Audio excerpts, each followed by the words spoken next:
जे मामानिका सर back to my new blog तो गाइस आज जनता सन्ध्या बुले बस स्टैंड आड़े टे घर थी आमको बोरिंग लगुसी तो आम दुईटा हिरो आगे जनता के देखु डन बागे चली जाऊे आम मात्र पछाड़े जनता सब आड़े देखी देखी जालसुँ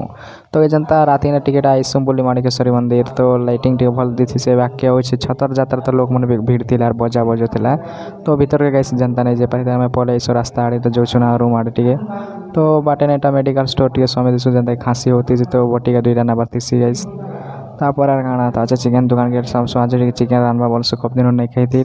तो इस चिकेन किनबार तार पेस्ट नहीं खेल तो मजा नहीं लेता और आम घिनसुटा पेस्ट पूजा टी रानबा के तो जनता के पान पड़ुथी सीटा तो आम टिकेटा लुकीछुँ जनता के भिजी भुजा जिमु बोलसुँ तो जनता के पान छाड़ते संता आईसुँ कादो मैंने टी छिटकी थी तो गोड़ा टी धुई पकासुँ